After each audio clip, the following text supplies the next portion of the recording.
Hey folks, Tom Amoroso here. So I'm here with Nathan up in the corner as well. We'll be with you in 1 minute. Let me just do a quick introduction. I'll bring us back over. Welcome.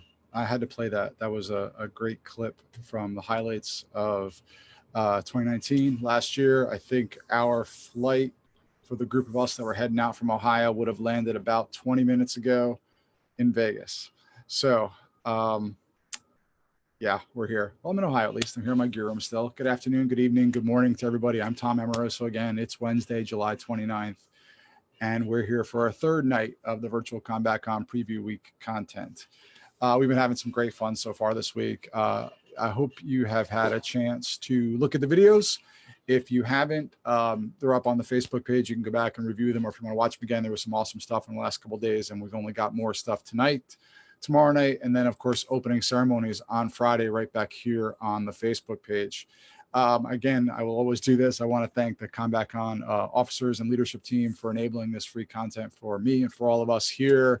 Thank you to all the incredible talented team members that have contributed so far tonight and will be in the future for content and for the content coming this weekend in virtual CombatCon. And of course, thank you all for attending as well and being here. I don't care if you're live or you're watching this tomorrow sometime or next week.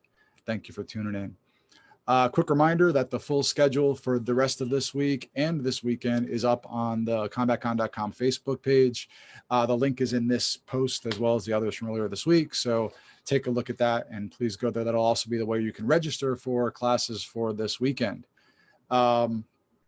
With that, let's get rolling. We go through what we're going to do tonight. Then I'll introduce Nathan and turn it over to the team there. Tonight, we've got Nathan Clough from the Arms and Armor group, company, organization. We'll talk about the Oakshot Institute and show some amazing weapons we have there. We have two interviews from CombatCon 2016 with Roberto Martinez Loyo and with Tim Anderson. Matthew Peterson will be joining us to do a live Indian Club demo and workout. We'll continue our CombatCon leadership team discussions with Director of Operations Chris Madden, and we'll close the night with Tim Ruxicki. Will be back with us this time talking about the Cooper color codes and avoiding a violent hostile encounter. Please post all your comments in the chat. I am monitoring as we go through. So if we can't get to them, we'll definitely circle back around, but I am monitoring the chat. And as always, right, technical difficulties may happen. I'm trying to listen to the sound here. So I always kind of monitor, make sure, okay, if you're experiencing a problem, ping it in the chat. It's probably the best way for me to know that something's happening if I don't happen to catch it. So thank you all again. Nathan, thank you for joining us. Let me get you unmuted there. Sorry about that. You should have a request to unmute that you just got to acknowledge. Zoom is good that way, I guess. Awesome. Right. There. Hey, can you hear me? I can. Perfect. Thank you. Fantastic. Let me just go through. Thank you, Tom. You're welcome. Yeah, thanks everyone at CombatCon for inviting us. So I'm Dr. Nathan Clough. I'm the Vice President of Arms and Armor, and I'm on the governing board of the Oakshot Institute. Hopefully you've heard of both organizations before.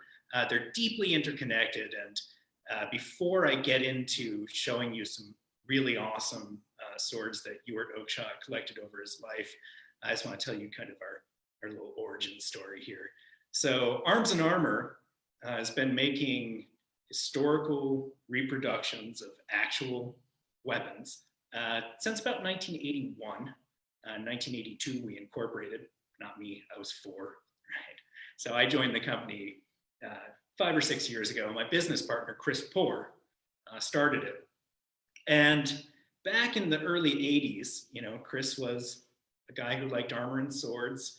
He was a professional jouster at Renaissance festivals. And no one was making good armor or good weapons at that point. Not no one. Some people were. But he felt that there was a really significant lack of quality, historically accurate pieces. So Chris and Craig Johnson, who's the production manager at Arms and Armor, some of you have probably emailed with him or talked with him, met him in the past, started researching swords, right? And they went to as many museums as they could. And you know, one of the big problems was getting their hands on original weapons. And they had a real big break in 1985 when Chris was in London, and you know, he'd always loved Ewart Oakshot's books.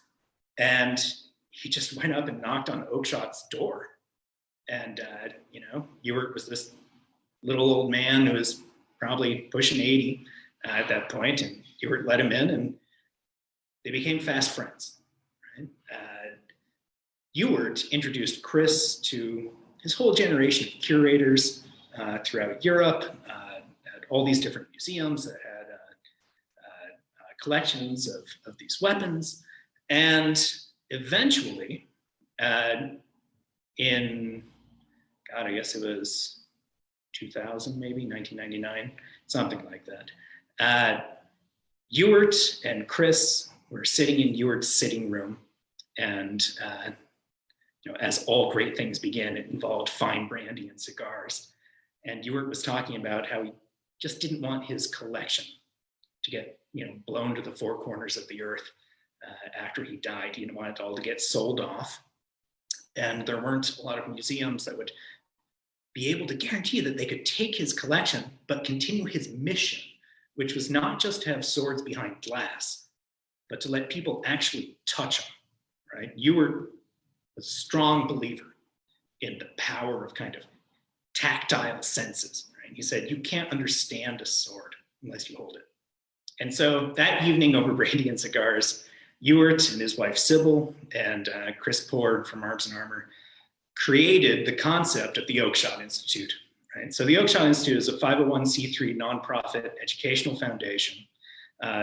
We have most of the swords that Ewart had collected during his life that he had toward the end of his life. It's about 75 objects that he had collected, plus a number of other swords that we've collected in the meantime. Our mission is to put these swords into people's hands, teach them about history, teach them about this chivalric and fighting tradition by actually letting them touch this stuff. Sometimes we take a 1,000-year-old sword into an elementary school where they're studying medieval history and carefully let kids touch it or hold it. Right? We've been told that we've inspired whole careers by doing this, people going off to college and then to graduate school to study because of the contact they've had with this collection. That's really what Ewart wanted. So the collection came here to the United States. We're in Minneapolis, Minnesota. Arms and Armor cares for this collection, even though it's a separate entity. And we try to bring them to various events and let researchers come here to check out these objects. So Chris Poor, in addition to being the president of Arms and Armor, is the president of the Oakeshott Institute. I'm on the governing board. The rest of the board are Brandon Fote, who is a classicist and medievalist. Then we have Craig Johnson, the secretary, and we have a bunch of research fellows. Right? So we have a couple of PhDs who are studying aspects of the collection, some other graduate students doing work on 15th, 16th century manuscripts. And we're also starting a new visiting fellows program. COVID-19's pushed that back a little bit, but we'll have an application up in the new year on the Oakeshott website for people who want to come here and study the weapons for a week, maybe 2 weeks, something like that. Our first year's fellows have already been selected, although we haven't announced them yet. So without further ado, I want to show you some of the swords that I have here. So I'm going to be moving back and forth a little bit. Hopefully you can still see me. So on this table, I have 1, 2, 3, 4, 5, 6, 7 6 historical swords and 1 dagger, as well as a few reproductions down at the end, we'll get to at the end, that we make. As I said, these are all swords that Ewart collected. And several of them are actually in his books, including this one, Records of the Medieval Sword.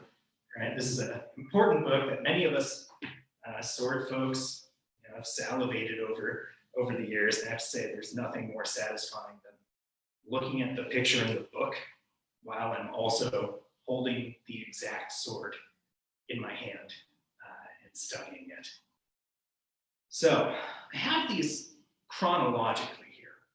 Right? So we have a Viking period sword from the 10th century. We have a medieval arming sword from the mid-13th century, another medieval arming sword from the middle 15th century, and a dagger that's associated with that. We have a long sword that's from right around the year 1500, maybe 1520. Another later arming sword that dates, well, later than the first one, pretty much contemporaneous with the longsword, right around the year 1500. And then I have a rapier that's from around 1630 here.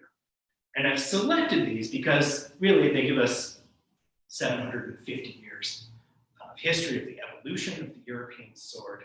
So what I'm going to try and do is point out how these swords changed and also look at some common misconceptions about medieval and Renaissance and pre-medieval even swords. See if we can get a kind of good idea of the wide history of this. So the first one we have is this Viking sword. Bring it up so you can see it. So this is a sword that Ewart collected. The hilt he had made in the 60s. Right? So this hilt is not original, but the blade is.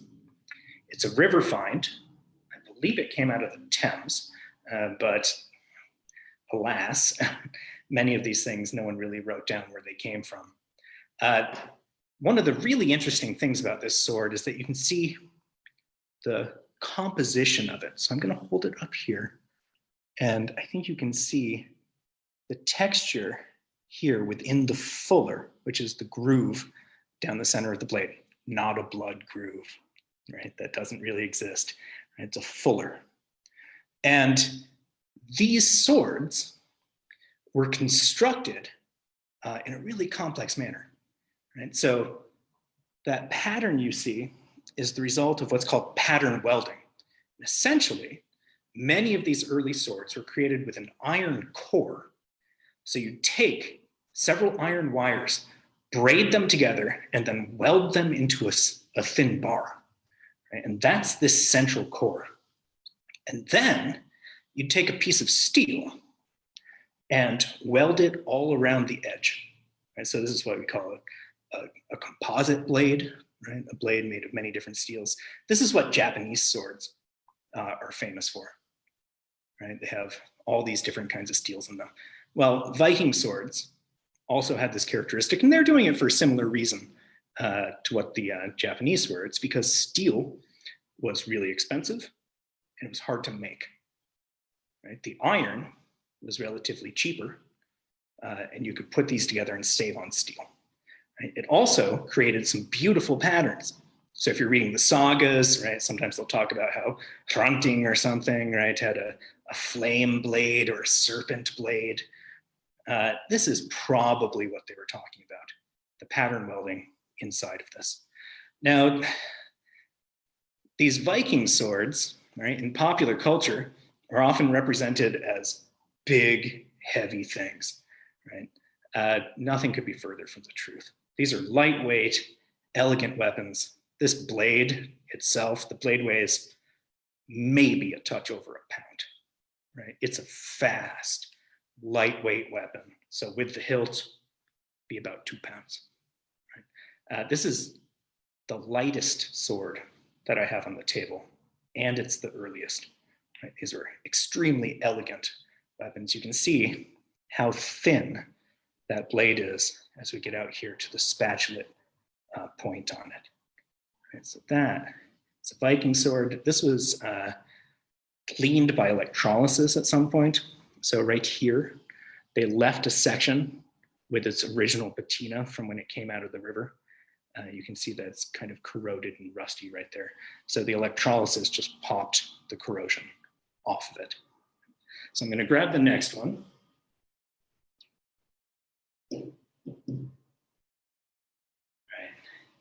You guys are in for a treat here. Some of you may recognize this sword. It's called Moonbrand. Right, so Ewart collected this sword, and it's the only sword he had that he named, Moonbrand. So it's there have been video games that have swords named Moonbrand, and fictional accounts, they're all based on this sword, right, that Ewart named.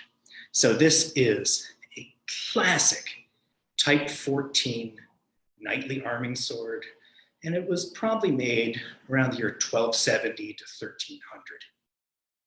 Right? It is wide. Right? This is 3 inches wide at the cross. This sword is fantastic because the original grip is still on it with the original leather 700 years later. Right? It's a lime wood from a lime tree grip covered in leather that was originally red but has since faded to black. It has this large pommel, right, with a peening block here. The blade has 4 fullers, and it has a hexagonal cross section, right? So it's essentially a flat piece with wide angled cutting surfaces here. This sword is extremely thin. Right? So if we look out here at the edge of this sword is only 1 millimeter thick, right? Or not just the edge, but the cross section of the sword over the last 8 inches of it. Right? It is extremely thin and fine. You see that it has a slightly, almost a spatula tip, but not quite. You'll also see that there is a chunk taken out of it. That chunk is the reason we have this sword.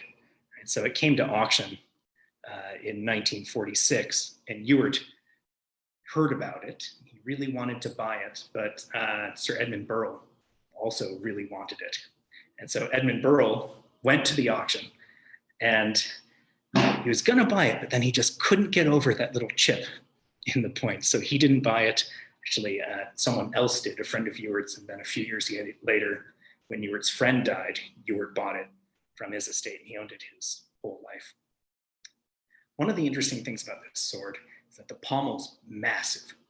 Right? So this sword weighs 3¼ pounds. It's a one-handed sword, and it's pretty big, but the point of balance is way, way back here. Right? It's about 1.5 inches out from this massive pommel. Right? This thing is essentially a fillet knife. Right? It's not a thick diamond section rigid sword. It is extremely thin. Look at that. Crazy. Right? Iconic sword from that period. The third sword I have is another beautiful piece. Oh, sorry. Moonbrand was also a river find. Right? When a sword gets buried in the mud in a river, it can be in an anaerobic environment, and a patina quickly forms over the steel that actually protects it. So it's in really good shape, considering it was underwater for 700 years.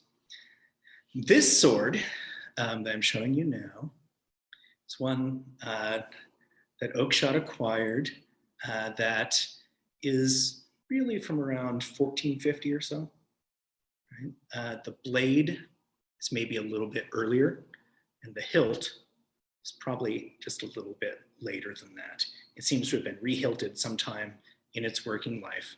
And this was actually a grave find.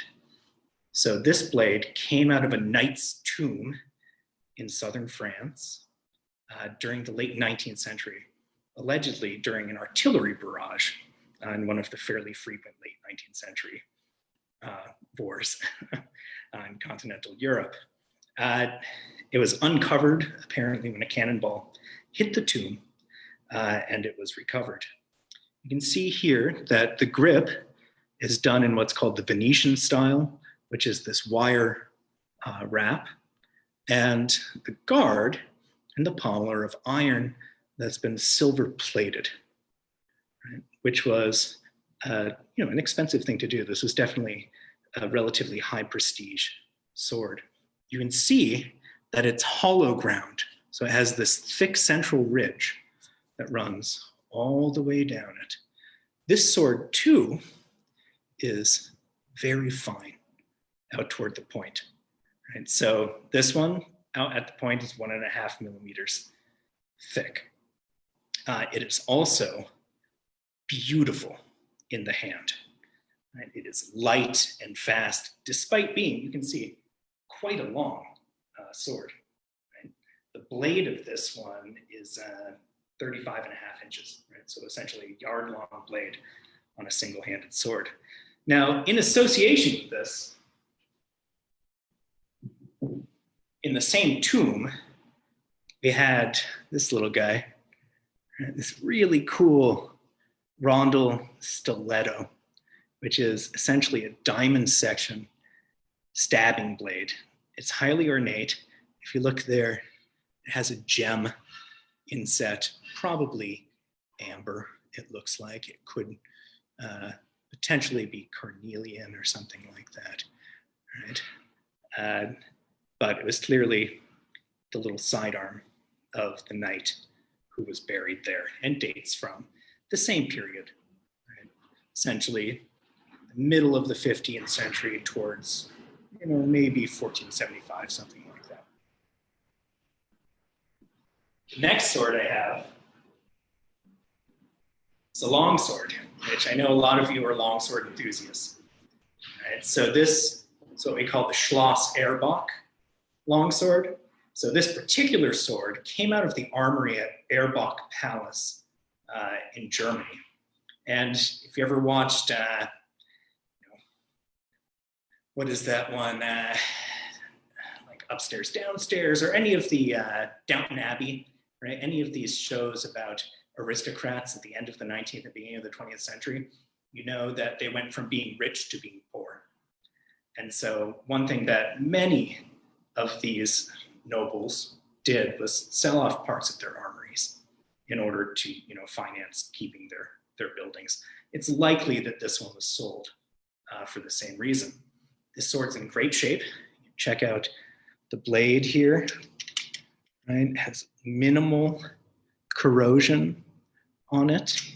You can see the mark, maker's mark. It's a cross on it there. The handle is intact. It's wood wrapped with cord and leather. Pommel peened on the end here. This sword was probably essentially a mid-prestige sword. This probably wasn't the count's sword. It was a sword for one of his fighting men that was held in the armory. Now this sword weighs, something like 2.7, 2.8 pounds, right? So it's about a ½ pound lighter than Moonbrand, even though the blade is substantially longer and you use it with two hands. Right? So it's a very different kind of technology. People usually think of long swords as being kind of heavy. It's not. 2.7, 2.8 pounds is right in the historical average for these. At Arms and Armor, we actually make a replica of this sword, and we took a latex mold of the pommel and the cross ends of it to produce a really exact reproduction of it. You'll notice that the grip isn't super long. A lot of sword fighters today are used to the long grips on fetters, which are significantly longer than most of the handles on the types of swords that they're training to use, unless they're trying to learn to use the montante or the bigger spada that, for example, Marozzo would have used. So the Schloss Erbach sword, great shape, beautiful sword.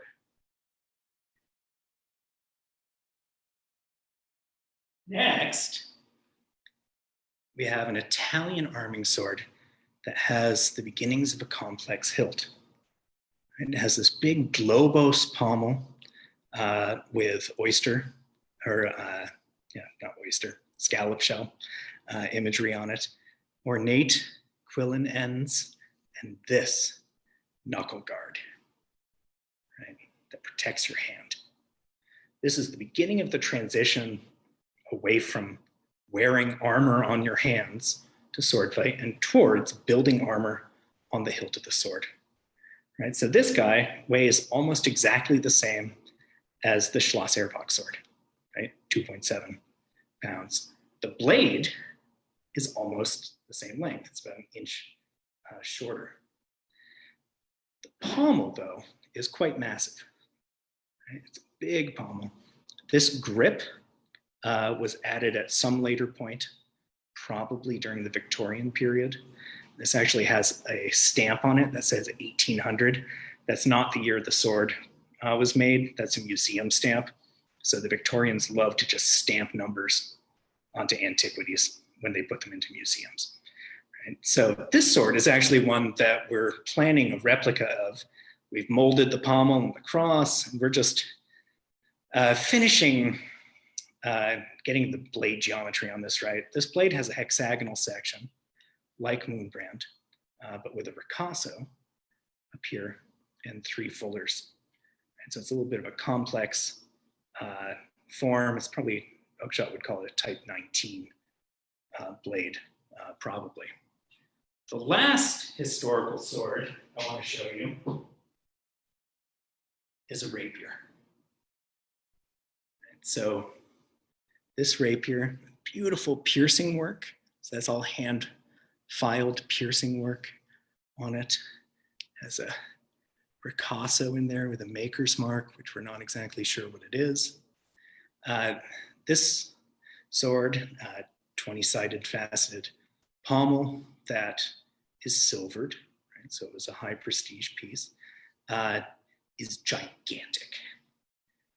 Pull this back here. This rapier is 53 inches long. So it is 8 inches longer than the Schloss Erbach sword. So here we have another misconception, which is that long swords are really long. They're not. The blade of the long sword, the Schloss Erbach sword, is almost exactly the same length as the arming sword that came out of the knightly tomb. Right? Actually, the arming sword is about a 1/4 inch longer in the blade than the long sword is. So long swords didn't have really long blades. You didn't have really long reach. What you had was a slightly longer handle that you could hold onto that gave you significantly more control and power in using the blade. Right? This is why longsword fighting is so dynamic. You can really control that sword because it's a lever. Now, something like this, right? You don't move it around a ton. You keep it pointed out straight. So you want, as I try and kill myself in the Schloss Erbach sword, you keep the point pointed at your enemy rather than moving it around a lot. So you could have this long, long blade. Right? If I was wearing this in a scabbard, I could never go downstairs. It is way too long for that. It was probably for a taller man than me. I'm 5'10". I think you'd want to be at least 6'2" to be wearing this puppy around. Another interesting thing about this sword is it weighs 3 pounds. Right? So it's a rapier that's heavier than the longsword. It's heavier than every sword I've shown you except Moonbrand. And this sword has way more mass out in the blade than any of those other ones that I've shown you. So fighting with a rapier actually takes significant strength to hold it out. It's a big piece of metal. It's a big weight. Now, this one, we haven't done a heck of a lot of research on. I believe that this is actually one that we acquired that wasn't part of Oakeshott's initial collection, but we've added it. We were always trying to expand the collection to be more representative. It's one of a number of rapiers that we have that our research fellows are doing research on, trying to learn as much as they can about these things. But it's definitely a beautiful piece. It has a wire-wrapped grip with Turk's heads. Here, this beautiful fluting on the hilt on the cross. So I'm gonna put this guy down. So, what does this brief survey tell us about European swords? Well, to a certain extent, they went from smaller swords to bigger swords historically, although this was interrupted in a whole bunch of ways and was no kind of strict progression, right? We could put together a selection of other swords that would show a different kind of curve. But I think it is, in general, a decent way to think about it, right? You go from single-handed swords that are lighter, smaller, and thinner because they were made mostly for cutting relatively unarmored foes through the period, in the Gothic period, right? When you get type 15 swords and type 18 swords, we start to have this reinforced blade. It's longer, it's a little heavier, it's really focused on piercing various kinds of armor. And eventually you get to rapiers, which are extremely long sometimes. They're relatively heavy, they have a thick diamond cross section, and they protect your hand so you don't have to wear a metal gauntlet while you're walking around. Right? Some quick and kind of easy glosses on the history of the sword for you. Now I want to show you a few things that we're doing at Arms and Armor, just to give you a kind of a sense. So first of all, this is a replica of the second sword that I showed you, the one that came out of the tomb. Right? We call this our oak shot sword because it belonged to Ewart. Right? So what we've done, we took a mold of the pommel there, we've reproduced, we've discovered how to do the wire wrapping in a historically accurate manner. We've done this hollow grind on this and produced a sword that's absolutely as close to the original as we can do. So it's within grams of the original sword. And that's the kind of thing that really excites us to be able to do, right? To reproduce these ancient weapons and to make them as close as possible, right? So we're not trying to take like the Platonic ideal of what the smith was thinking, right? And make it in modern ways. Instead, we're trying to make as close a replica in form and function to the original actual piece that we can, including some of its foibles, right? Which we think is pretty cool. Another one that we've been working on, a prototype, is this giant beast. I'll move back here. And so with the popularity of type 18C swords for cutting, we've been pestered to do one, but we wanted to find one that really fit our kind of MO, right? We wanted it to be an Arms and Armor sword. And we finally found one that we want to reproduce. So this is a replica of a type 18C Alexandria sword that's in the Royal Armories in Leeds. And it's both the longest and the lightest of the Arsenal long swords. And so it is a fillet knife. And these, when they were first recovered and being discussed, right, there was a bunch of controversy about them because they couldn't understand why you would have these kind of high medieval swords during a time when there was heavy armor in Europe that were optimized for cutting like this, that were so thin, right? This sword is going to be 2 millimeters out here at the end, which is quite thin. It's even got some flexibility to it. It was possibly because they were fighting in the Middle East with people who were less armored than they were, although that's speculative. So this is one, be on the lookout. We'll be announcing this model here in the next few weeks. One other thing here, we make a full line of medieval weapons. We don't just make swords, right? We make daggers, we make impact weapons, we make pole arms, we make axes, which is really a lot of fun for us, not just to have to make swords all the time. And so this is an example, right? So this is our High Gothic mace. And this is one that is a replica of one that's in the Wallace collection. You've probably seen it. It's a famous piece. And because of Chris Poor's relationships with Ewart Oakeshott and with David Edge, we were able to actually get access to the Wallace collection to make molds of original pieces. From there, we have about 24 molds that we made from original pieces at the Wallace collection, including this one. So we made a latex mold of the original mace, and then we've reproduced it. It's cool. It has a brass repeating block on the bottom of it. And, you know, we make them as close as possible to the originals as we can. All of this has really, I think, given us a bunch of expertise to really advance Eward's mission. And that's something we try to do as a company alongside the Oakeshott Institute, right? Alongside the nonprofit wing. We want to make swords that have, and weapons that have the spirit and the heart of the actual pieces, right? Where if you put this in the hand of someone 500 years ago, they say, oh yeah, it's amazing, right? They wouldn't be like, what the hell, whoa, huh? We want it to be something that would fit right into that period. And that's really what we live for here. One last thing, we've also, in our relationship with Ewart, Arms and Armor and the Oakeshott Institute, published this book 15 years ago, right? Sword in Hand. And we have a bunch of copies of it still that are for sale. So we're the only place you can get this. It's got a compilation of some of Ewart's writings. Some of them weren't published anywhere else.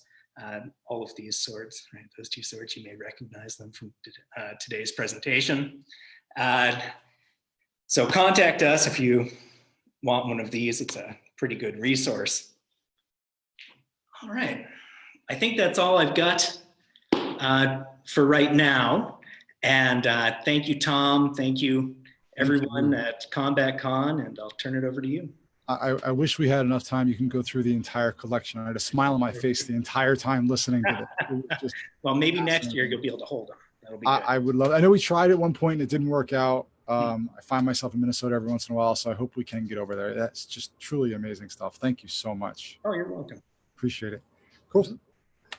All right, folks. Let's get over to look at a few videos, right? So we wanted to talk through a few different videos. So a little bit of what we do here in Ohio, right? So Columbus Saber Academy, we talk a lot about what we do is we train in martial techniques, right? We prepare ourselves for our mind and our body for an encounter, right? And that's the common theme you hear across all the instructors, and you're going to hear about it in the videos.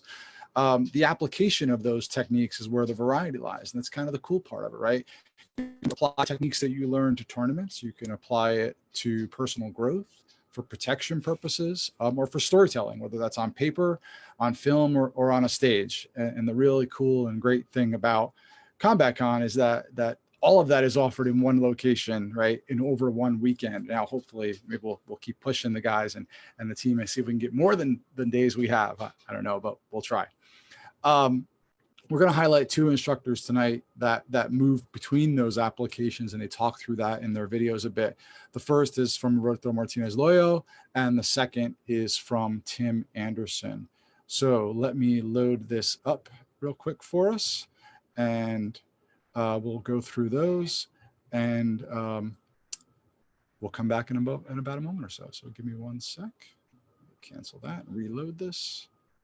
Good, here we go. My name is Roberto Martinez Loyo. I'm a HEMA instructor and a professional stunt performer. I'll be fighting in just about any tournament I can get into, and I'll be teaching several classes. I'll be teaching Makawitl, I'll be teaching quarterstaff, I'm teaching a class with Doc on close quarter combat on an airplane. I'm teaching a class as a tribute to Brad Waller on the Morozzo Pressa system. So I'm going to be a bit busy this weekend. I enjoy it. It's a great competition, and it's always really great to be able to test yourself against the best of the best. It was actually Scott Brown back in Banff at the Paddy Crane. He walked up to me one day after dinner and asked me if I wanted to spar with him. I accepted. I had never sparred. I had been taking some HEMA classes before that, but I had never sparred. He whooped the floor with my ass, but I loved the fact that fighting was so much fun, and I've been fighting ever since. Catching up with old friends and making new friends. CombatCon has got to be my favorite event ever. It brings all of my HEMA friends, all of my stunt friends, my stage combat friends, and it's just a great family atmosphere, and love coming up here every once a year and just catching up with my family. Hey, do you want some pizza?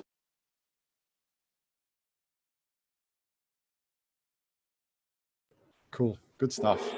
Right. Oops, let me stop that background.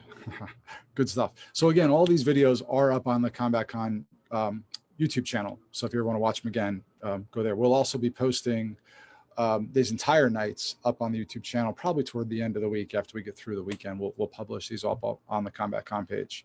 So now let's go to our second video. Let me get that up with, it's an interview with Tim Anderson from 2016. So hold on one sec and I'll be right back.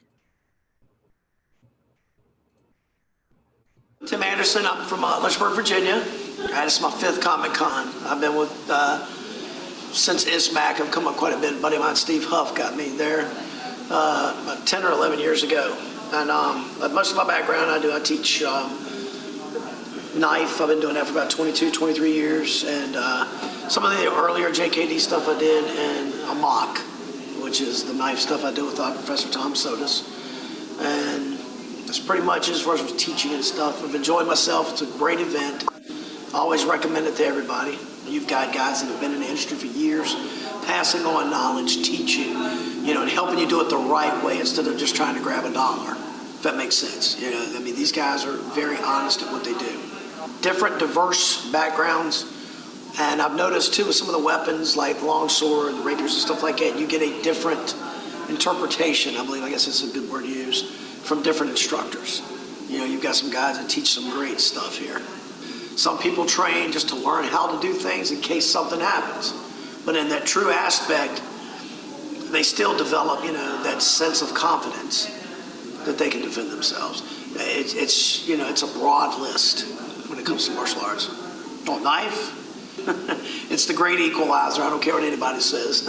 For instance, I put this in a little lady's hand who's being attacked by a guy, say, as big as the one guy in here, is like 6'2", 6'3", and she's had some training. She knows what she's doing. It's the equalizer. It's simple. Once you learn how to use a blade, all other weapons from this length. So clarify. You're not going to translate from this to a long sword, but you will translate from this to empty hands. This from maybe a stick, things like that. So there's the difference. It's mainly the core of that. When somebody's searching what they call truth in combat, you're looking for something that you can use nowadays, as far as what you can carry in the street, or what you can use, what you can pick up and stuff. And weapons training, and for me it is blade. Weapons training gives you the mechanics and the mobility to work with that. For me, with the blade, and things like that, for the years I've been doing this stuff, for me it's more of a personal protection thing. Me, my family, different things like that. For others, it might be health, it might be learning the stage combat, but also maybe a combination, because like Doc and some of the guys, they teach not just the aspects with the stage on, but they teach it from a combative standpoint of view. And see, for me, that's what I grew up in, doing the combative aspect with people who've been in SEALs, military, law enforcement background and stuff. So that's where my attitude of training and stuff comes from. I don't pick on other arts. It's like I was at a Guru Danny Inosanto seminar years ago, and he once said, it doesn't matter if it's a punch or kick, it doesn't matter if it's coming from Taekwondo or whatever. If you get kicked in the face, it's gonna hurt. No matter what, if you get punched in the face, it's gonna hurt. But the key is, a good instructor gives the information. I've been with a lot of instructors who can fight, but they can't teach. I've been with guys that can teach, but they're not the best fighters in the world, but they can teach you the information. That's the importance of being a good coach or a good instructor, is the information that you present and give, your students remember. Or if you give a workshop or seminar, it's not about giving 1,000 techniques. You're going to go home, you're going to forget half of it. If you can give them something that they can remember and remember you by, then you've done your job.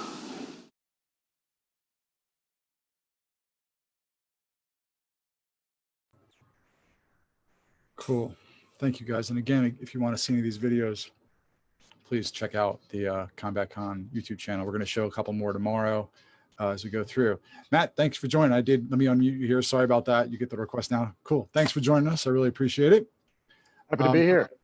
Cool. So everybody here, Matthew's based in Seattle, Washington, has been studying and teaching at Lonan since 2013, focusing primarily on pugilism and single-handed sword. And Matt's going to take us through some Indian club workouts tonight. So thank you. I'll be here in the background if you need anything, but the time is all yours. All right. Thank you. Yeah, don't go too far. Like I'm hoping that, I can just sit here for half an hour and do my club workout and everyone can watch and that'll be great.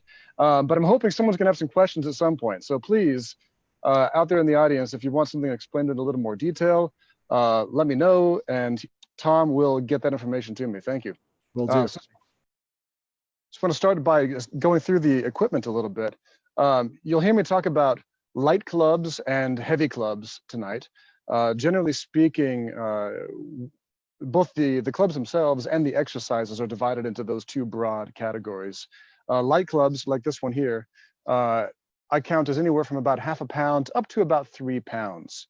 Above that, it's getting a bit too much for a lot of these exercises that involve a lot of wrist manipulation. So the light club exercises are designed around increasing flexibility and precision in your movements, whereas the heavy club exercises are more geared around working on shoulders and upper arms, as well as enabling some leg exercises like squats and thrusts. So this typical light club right here, one thing about this one you'll notice, ideally, this knob at the end would be a perfect sphere. That's for both heavy clubs and light clubs. These ones are not. They're a little bit, you can see there's a little bit of a squish to it. That's not ideal. And you'll see why in a minute. With light clubs, the two grips that you're going to want to use, one is kind of a ball, kind of a thumb and forefinger wrapped around it. And the other grip is kind of a ball and socket around it like that. And you'll be switching back and forth between those two grips with just about every swing. Let me see if I can do this from over here. So when the club's on the inside, I'm going to swing it that direction. When the club is on the outside, I'm switching to that other grip. And as I swing the club back and forth, with every swing, I'm transitioning from one grip to the other. And notice with the light clubs especially, I'm almost never going to grip it in a hammer grip like this. You always want the club to be moving. With light clubs especially, the ideal is the club is constantly moving in an arc. The tip of the club should always be swinging. So almost all the light club exercises, you're always going to be doing those two grips back and forth. So if you have two clubs out in front of you, back and forth, easy enough. Inside out. Going to offset it a little bit, or even get a little fancier. And this entire time, I'm still transitioning between those two grips. All right. All the same exercises can be done horizontally as well as vertically. Although the offset one gets a little treacherous. I always fear for my face when I do this one. Not really a big fan of it. Also, the more traditional exercises you'll see, big swinging arcs. Again, you'll notice the club is continuously moving. It's never static, and I'm never gripping it like this. Even in these broader motions, I'm transitioning from one grip to another. So transitioning here, the club goes around my head, transitioning to the other grip as it continues its arc. Now, if you want to break this down, sometimes it's easier to see from behind.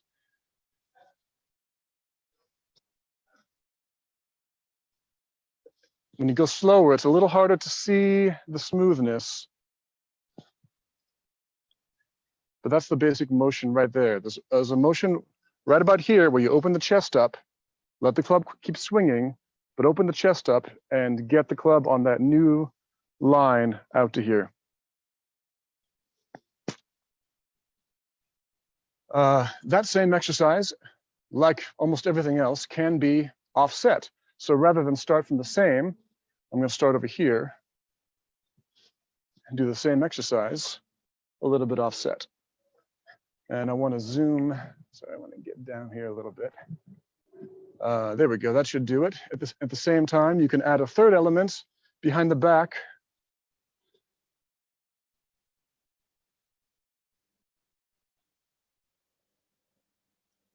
And I have lost my connection. You're still with us. Oh, am I? Okay, sorry. You're still- Something weird happened on my end? Okay, thank you. No problem at all. All right. There's a thousand different exercises. The exercises I'm demonstrating to you here today come mainly from our practice at Lonin, which is a HEMA school here in Seattle. We have a subgroup within Lonin called the Barton Wright Alfred Hutton Association for Historically Accurate Hoplology and Antagonistics.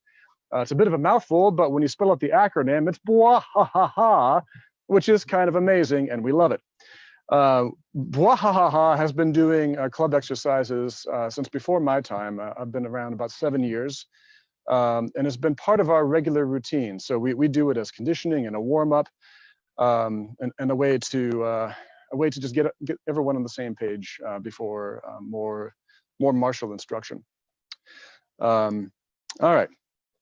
The exercises that we practice, you will find many of this if you are looking in any particular book of traditional Indian club exercises. Many of our exercises are many of the exercises we do were found in those and interpreted by us. Some others we actually got from living tradition. A friend of ours here in Seattle has his father was a circus performer.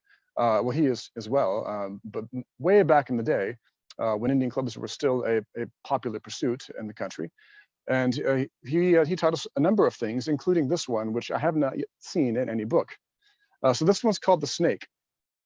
The goal of this is the club is supposed to sort of maintain a horizontal trajectory the entire time. You start with a different grip. The grip on this one, you kind of hold it like this and put your forefinger around the top of the club. Start with the clubs above your elbows. And then it just gets wonky. And then we're back where we started. So if I'm doing it right, the club is staying horizontal the entire time. And it is wonderful for wrist flexibility and mobility, and it feels pretty good in the shoulders too. And then, all right, I want to break that one down a little further. So let me go a little slower. So the first step, you can see, is already a little awkward. You can see I'm bringing the bottoms of the clubs together. My wrists are pointed outward at a really awkward angle, and then I continue with that until you get to there. And then you come around, finish that circle, keep going in that same circle and bring those tips to point around again. Continue in that circle, bring the clubs up until the tips are around again. And then you're back where you started. Easy peasy. All right, so that is the snake. And again, that one is from Living Tradition. Another one that is probably that we got also from the same source, but I think I have seen this one in books. It's also one of the more terrifying ones. These clubs are a little shorter, so there's less of a chance of me hitting my nose, but the chance certainly still exists of me hitting the back of my head. And you're basically just going front and back with each club. Front of the face, back of the head, front of the face, back of the head, front of the face, back of the head. And get my camera back up again. There we go. Notice here again, I'm constantly transitioning between those two different grips. All right. Okay, so one of the other lighter club exercises, similar, so earlier I showed you this one here. This is we call this a figure 8 pattern. I'm not sure that that's entirely a correct name for it, but that's what we've come to call it. So that's what we call it, figure 8 pattern. It's a 6-count pattern. And I'm going to demonstrate it rather than from the wrists as I've been doing it. I'm going to demonstrate it from the shoulders instead. So starting up here, this club is going to start and this club is going to chase it pretty much the entire time. So there's 1, 2, 3, 4, 5, 6. And we're back where we started. So 1, 2, 3, 4, 5, 6. So breaking it down a little bit again. This club is going to be coming across my body. Maybe I'll try it this way for a different angle. This club's going to be coming across my body to my left. The other club's going to chase it to my left. And that's 1 and 2. 3 is this one coming up to the front. And it's going to go to the right this time. The left one's going to chase it again. 4, 5, and now I've lost count. I apologize. Let's try that again. 1, 2, 3, 4, 5, 6. There we go. So left, left, left, right, right, right. So the 1, 2, 3 are all on the left side, and the 4, 5, 6 are all on the right side. And there's always that moment right in the middle there where you're fully extended front to back before coming to this position. Fully extended front to back. That is the dreaded figure 8. And again, that was from the shoulder. What I demonstrated earlier was the same pattern, but from the wrist instead. 1, 2, 3, 4, 5, 6. 1, 2, 3, 4, 5, 6. 1, 2, 3, 4, 5, 6. Left, left, left, right, right, right. Left, left, left, right, right, right. All right. Light club exercises. You want to take a couple questions? Yeah, please. Awesome. Yeah, and we've got a few folks that I think are doing it with you, and they've commented that they're hitting themselves in the head. And I know if I was doing this, I would have knocked myself out at least 3 or 4 times already doing this. You make it look way too easy, obviously. So the question really around, first one was around history, where, or the origins of it, where things started, kind of the benefits, and then they tailed into why did it lose the popularity that it should have, right? Because it really has clear benefits, right? Yeah, so those are all really, really good questions. I mean, in terms of history, they are called Indian clubs because they were found in India. I say found. I mean, just as the British discovered the rest of the world, they discovered India as well. So in the heyday of the British Empire, when they were gallivanting about the globe, they discovered this form of physical culture in India, and it dovetailed nicely with the physical culture revolution that was happening in Europe at the time as well. And so this whole idea of bettering the body through exercise, they saw this as a piece that they could just start importing. It became popular in Victorian England, and it became Edwardian England, and it became popular in the United States as well. So much to the point where it was, in fact, an Olympic event twice. Once in I should look these dates up. I want to say 1904 and 1932, twice, many years apart. The Americans swept the medals both times, mainly because no one else had any idea what this sport was supposed to be. I mean, in terms of the benefits, I personally I like it. I think it has a lot going for it. In terms of building strong muscles, I think that modern weight training probably has it beat. In terms of learning how weight moves through space and how to manipulate that weight, I think it has modern weight training beat. So as an add-on, as an addendum to martial training, I think it makes a lot of sense. And it's a good warm-up, and there's a number of exercises, like I was saying earlier, that focus as much on flexibility and mobility as much more than strength, especially with the light clubs that you're seeing here. Were there any other questions, Tom? Yeah, there was one other around. So preparation, how do you, so what do you recommend for someone who wants to get into it? Is there stretching or flexibility or pliability exercise you can do that will prepare you to have the ability to do these movements?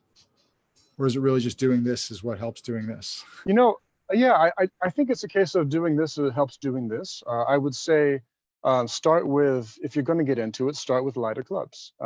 Even start with, if you don't have clubs, a lot of these lighter club exercises can just be done with any reasonably sizable piece of wood. It doesn't have to be a fancy club shaped thing. Like I said, a light club can be anywhere from about ½ a pound to up to 3 pounds max. This one here, these ones are about a pound and a quarter maybe.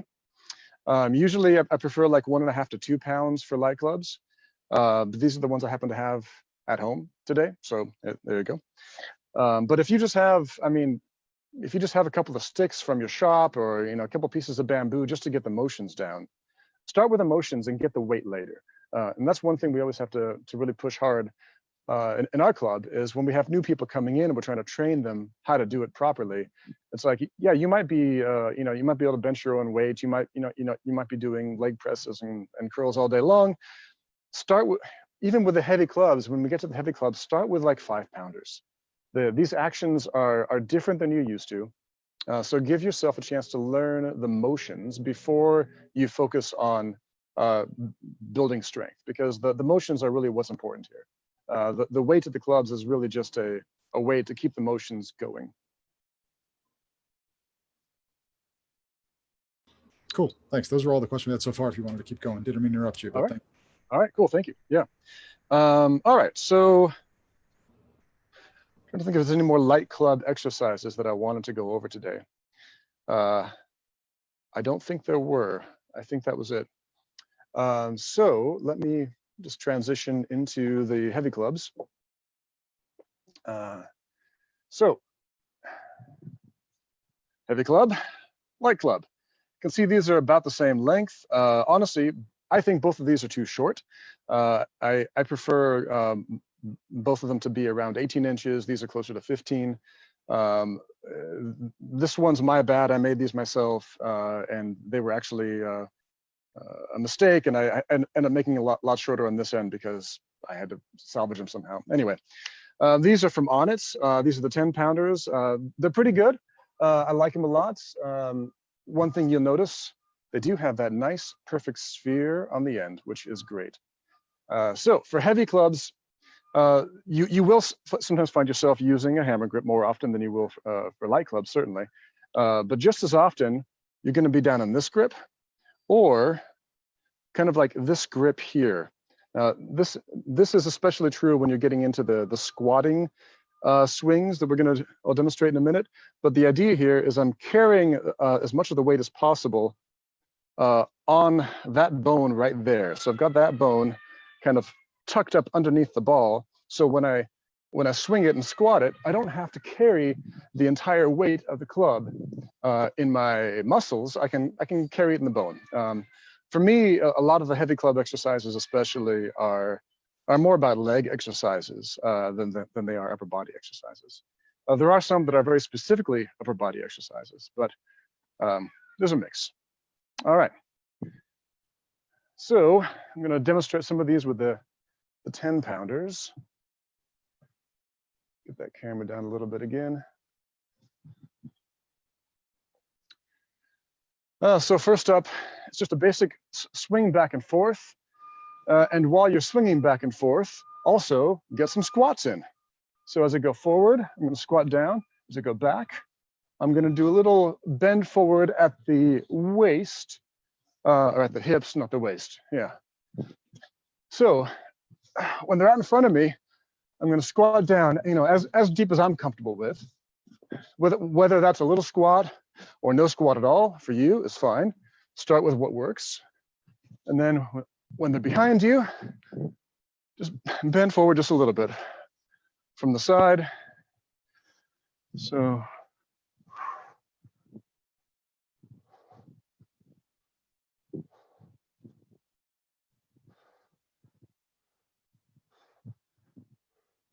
all right. From there, another basic exercise similar to that, kind of a modified version of that. Starting from this position, thrusting the two clubs out, more or less horizontal to the ground, and then continuing with the squats. And catch them, thrust, squat, catch. Now, I like to play around with the weights as much as I can when I'm doing these. So when I do it, I'm going to catch it like this, but as soon as I thrust, I'm going to throw out into that grip before I go into the squat. So out there, I'm grabbing it by the ball at the end of the club. And then when it comes back, catch it again in the hammer grip or saber grip sometimes. Continuing from there, similar, get it all the way behind your head. Use your knees to ease the pressure of the weight on your elbow. If you just take it right into your elbow, it's pretty easy to strain that little muscle in the bottom of your tricep. So squat behind the neck.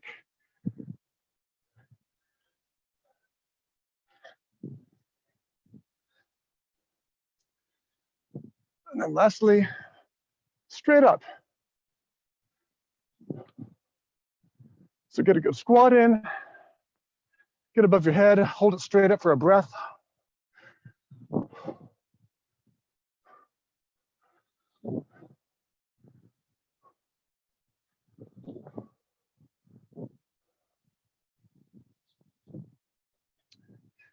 So when we do it, that is the first set of the heavy club exercises that we do. We'll do some light exercises first and then transition to the heavy clubs.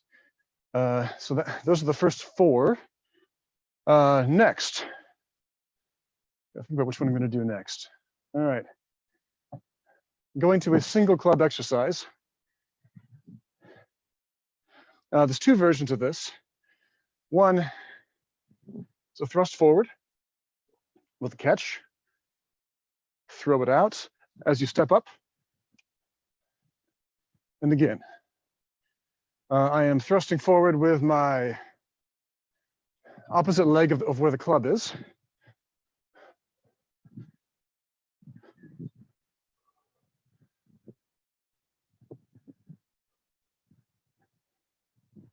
If you want to have some fun with this, throw the club up in the air and catch it.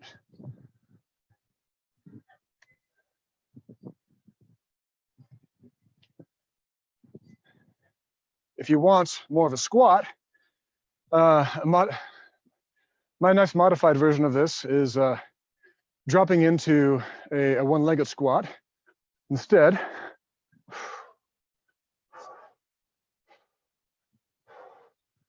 try to get that second action in as well.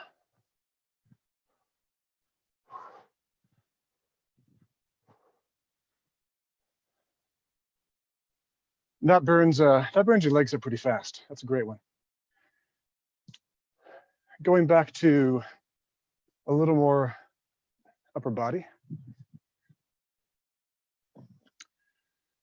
Thrust out, let it swing, side step and catch.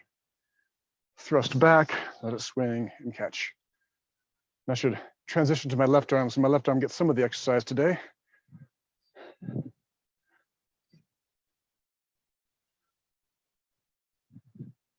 I'm going to do that one from the back as well. It's sometimes easier to see this one from the back.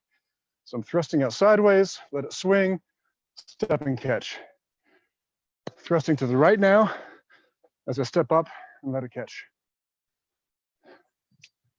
Once again, if you want, let the club fly and catch it.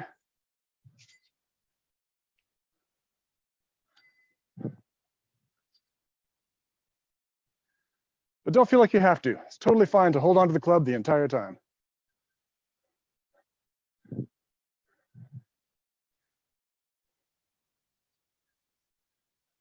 All right. And that is the second set of 4 exercises we do, left, right, 2 exercises, 1 each on each side. Next, with 2 clubs, it's pretty much straightforward.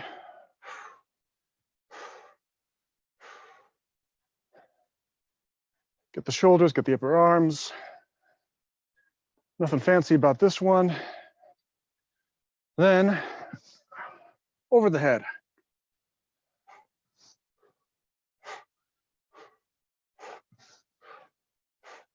Now this one, I'm gonna put 1 club down for a moment because the form on this one's a little trickier, a little less obvious.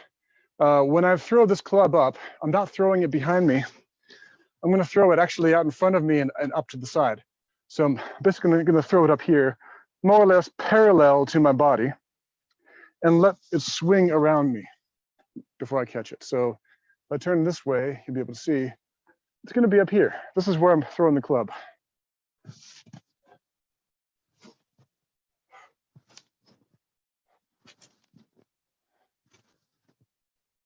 On the other side.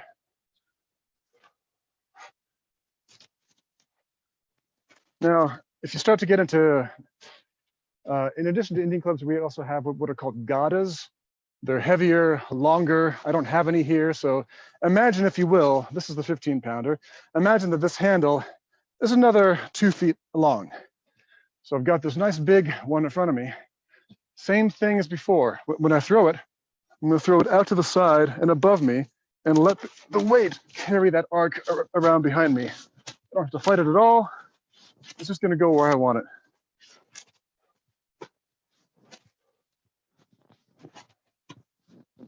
You can go left and right.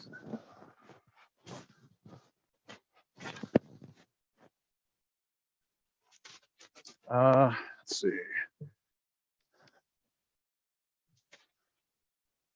I think I'm short on time. One last thing. You're good. We have time. No worries. Okay. So one of the light club exercises I showed earlier, that basic action. Once you get used to that and get used to the heavy clubs in general, you can do that one with heavy clubs. These are just 10-pounders. I've done it with 15s. I'm not going to do it right now. I like to warm up for that one. But again, I want to reiterate, it's important on these that you understand the form and you understand what you're doing with the weight. If you try to jump into this without practicing, without understanding, without doing it with light clubs a lot first, you can't injure yourself. And I have done that myself a couple times. One time I tried, I thought, wouldn't it be cool if I could do the snake with heavier clubs? And so I broke out the 5-pound clubs and I tried it with one hand first. But let me just try that. Right about there, I felt something in my wrist just go completely wrong. And I basically dropped the club and I was like, well, that was a bad idea. Let me try it with my left hand. And I did the same thing with my left hand right about there. So there are reasons that some of these exercises are light club exercises and some are heavy club exercises. I think that was the last thing I wanted to point out. Cool. Thank you so much. There were a couple questions about, you mentioned Onnit as a source for the clubs, right? I love their products, right? They're Yeah. great. Recommend them for clubs? Yeah, I do. Yeah, so this is the Onnit 10-pounder right here. And I've got their 15s. I like their gadas as well. At Lonan, we've got a number of Onnits. We have some other brands as well. I don't think Onnit's been making these for more than a few years. Cool. And one of the questions, recommendation for, do you guys have online training sources for exercises and techniques and instructional videos? You know, we don't, but we probably should. Maybe we can start here. Cool. I can extract this out for you and shoot it over so you can have it. That'd be great. Thank you. Yeah. Absolutely. Cool. Well, thank you so much. Anything else you want to cover or anything you want to plug? Hey, you know, I'm going to be teaching the pugilism class Sunday at 9 a.m. Please show up for that one as well. Thank you very much. Very cool. Thank you so much. I appreciate it. All right. Have a good Chris, welcome for joining. Thanks. Maybe we can start here. Cool. I can extract it out for you. Let me, Thank you. Yeah. Chris, I think you have the Facebook Live going in the background there too. I can hear myself. Sorry about it. No, totally cool. And I realize I'm talking with my hands way too much tonight. And I think that's probably every night. So too funny. Welcome. Thank you. Perfect timing, actually. Let me get my notes up here. So, as we've been doing the last couple nights, folks, so those online, we're going to continue the fun tonight. Each night we've been talking to a member of the CombatCon leadership team. And this team is, we know, we've been saying this, right? Every night, this team is amazing. Thank you guys for everything that you do and putting all this together. And tonight we're here with Chris Madden, CombatCon Director of Operations. So Hi, Tom. Thanks for having me. I appreciate it. This has been a fun couple days, and I'm glad we got a few more days to go before it all ends, and then we can really all have fun this weekend at Virtual CombatCon. So thank you. All right. So again, questions are all different every night. So I'm trying not to prep anybody so you guys can't prepare in advance. Well, I've been too busy to prepare anyway, so let's just see what fun we have. Nice. Awesome. A lot of the discussion tonight's around being there and the experience and the different applications of techniques and the different, nothing's going to replace the experience that is being in Vegas. But, how do you see Virtual CombatCon going so far? What's your take been so far? Obviously, like you said, it's not the same as being there in person, but we've been putting in a lot of hard work, and I think we're going to have a really cool event. So, everyone's been very dedicated on the back end. We've got some really amazing volunteers helping us out with all the tech stuff. So, yeah, I'm really excited. Nice. Awesome. Yeah, I am too. This will be a fun weekend. I joked about this at one point. A bunch of us are kind of getting a place and doing a little mini retreat so we can watch all the videos and be participating in it. So we're looking forward to that as well. So Director of Operations, right? Operations means a lot of things to a lot of people, right? Tell us a bit about what you do, your role, and where people can find you when you're there and when we're all back together. That's fair, because my job is a whole lot of the loose ends and making sure everything connects in together, making sure we haven't forgotten any details. And so that's a lot of what I'm doing. That's why I say I'm that person that you probably just see in the background running around all the time during CombatCon, just kind of, fixing this here and adjusting that there. And when I'm not doing that, I'm in ops and on my computer working with Tim on schedules and stuff. So yeah, just kind of pulling all the little things together is what I do. Cool. That's the most underappreciated role usually, because there's a million different things that always happen at events. So thank you for all of that. That's awesome. We've got a diverse set of instructors. We talked about that a little earlier, presenters and attendees, real diverse population from all over the world that come in. Can you take us through your CombatCon journey, how you started and came through, and then maybe talk about the growth you've experienced and seen with CombatCon over the years? Oh yeah, for sure. Cool. So actually, before there even was CombatCon, there used to be a smaller convention called ISMAC, and that was in Detroit, and I'm from Cleveland, so that was really kind of nice for me. I could drive up, a nice little 3-hour drive, stay for a weekend, hang out. And when that ended and kind of changed into CombatCon, they put it in Vegas, and I'm like, well, I love all this stuff. I definitely want to go, but that's a little more expensive than just driving up to Detroit. So I signed up to be a volunteer. And so I've been with the group in some form or another since the beginning. I started as a volunteer. For a while, we had a group called the Conettes that would put on costumes and sort of cosplay and interact with our participants in some sort of combat related characters depending on what we came up with. So I became a member of that group for a while.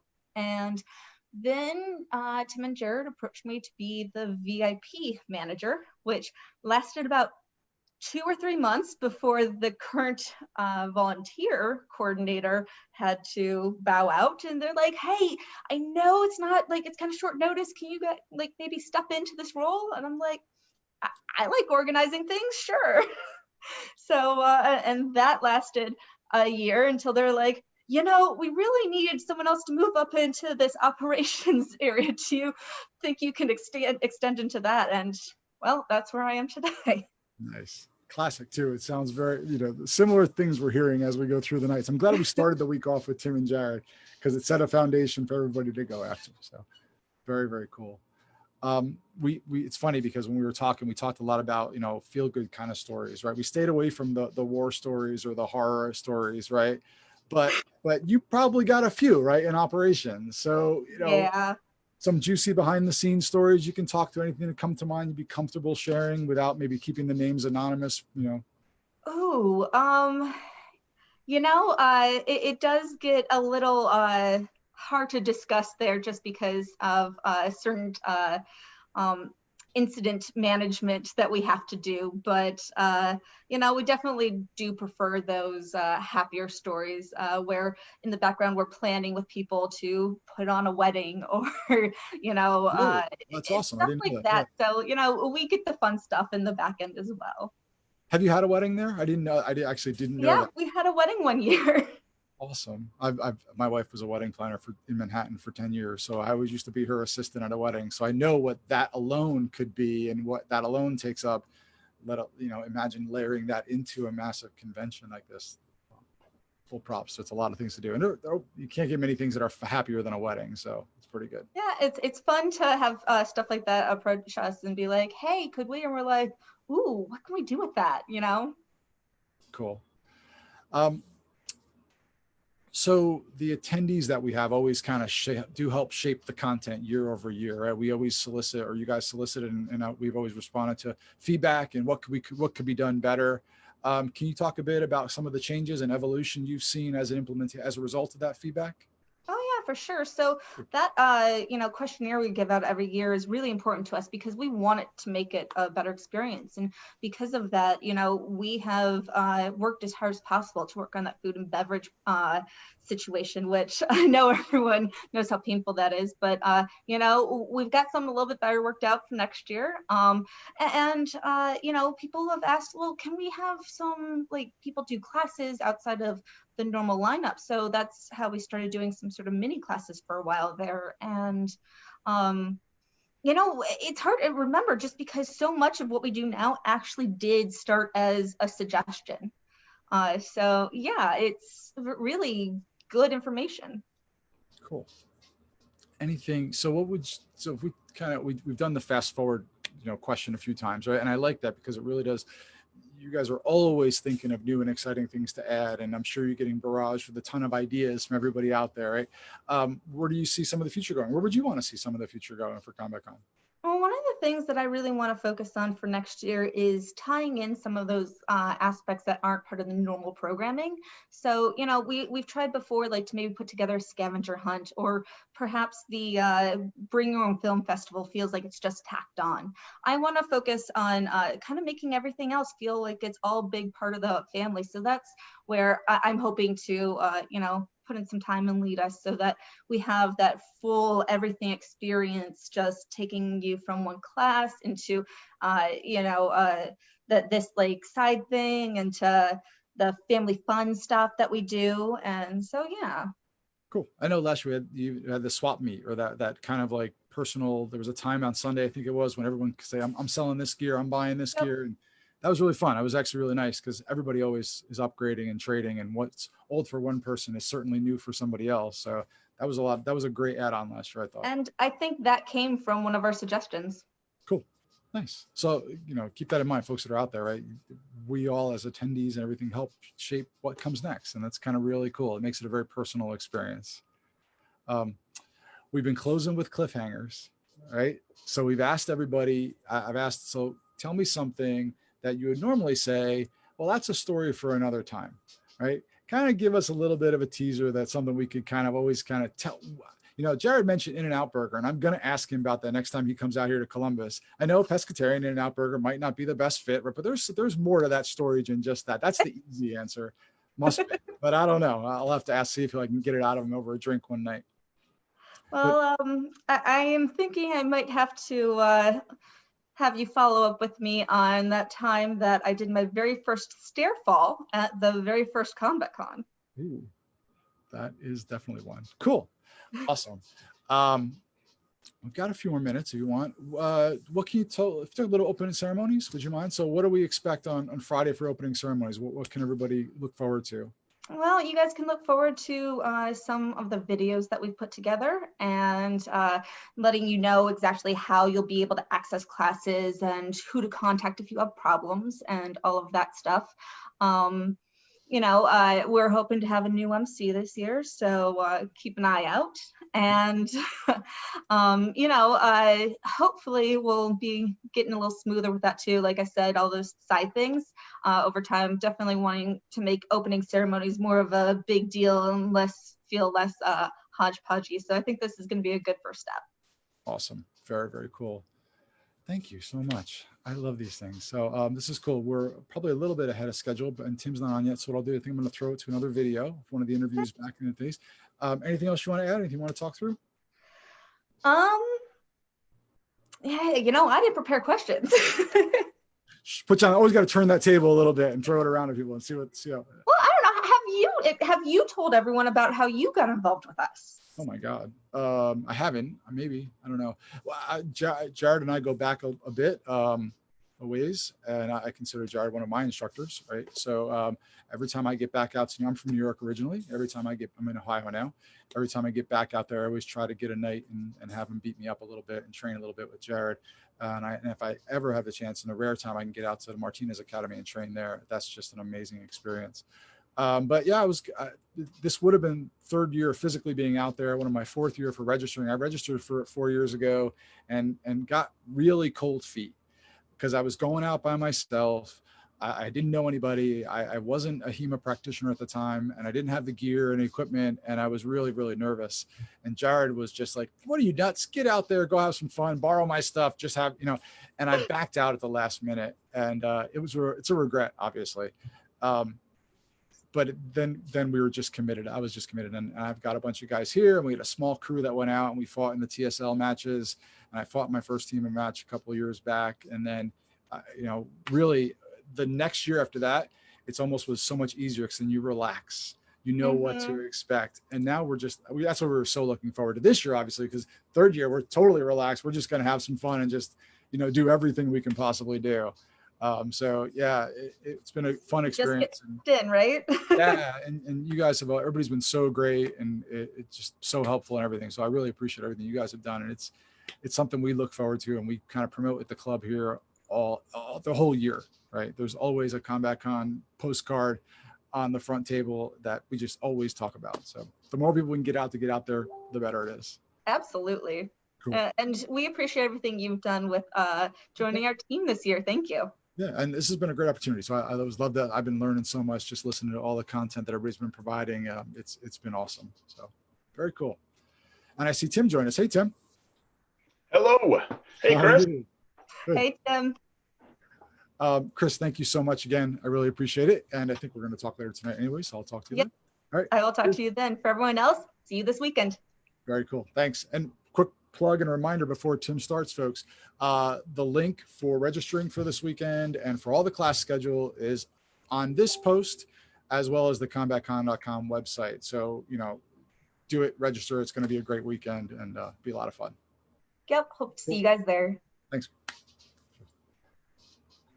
Tim, thanks again for joining us. Yeah, well, thank you again for having me. I really appreciate it. Awesome. Let me do the official introduction here for you. So Tim Ruzicki is one of the world's foremost experts in classical British pugilism and 18th and 19th century art of bare knuckle boxing. He spent over 30 years studying historic and modern forms of martial arts and martial sports, including boxing, sport wrestling, combative grappling, various knife systems, Western swordsmanship, walking clean, World War II combatives, close quarters firearms, and various personal protection systems. The knife system Tim studies includes the Spanish navaja, American bowie, Filipino colony, French poignard, military combative knife, and modern close quarters knife. Tim currently teaches in Seattle. And tonight you're going to take us through the Cooper color system, yes? I am, and avoiding a violent hostile encounter. Awesome. I turned it over to you. So I'm going to share my screen if that's okay, if we have that option.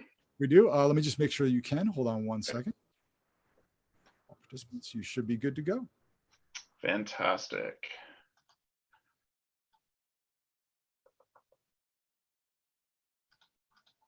Let me know if you can see that. Yep, can see it. We're okay. Good. Fantastic. So I put together a PowerPoint presentation because everybody loves PowerPoint presentations, and my intention is just to read all the words on the PowerPoint presentation. So that's what's going to happen. Hopefully it won't be quite so boring. Welcome everybody. My name is Tim Rizicki, and Tom read my bio. One of the things that is not really in my bio is that my primary love, I wouldn't say love, my primary interest in martial arts and in personal protection is close quarter work. As a civilian, I am not going to be dealing with long range type of combat very often. It's all going to be very close, very intimate type of personal protection. So a lot of my study is around that, be it modern knife work, be it handgun work, be it empty hand or flashlight. I'm presenting a class this weekend about the handheld flashlight, the small tactical handheld flashlight. So if you can join us for that, it would be fantastic. But anyways, Tom originally asked me to talk about de-escalation techniques, and I responded with, there isn't really any such thing, because de-escalation is a product, it is a result, and it is not something that you do. It's something that you accomplish through other actions.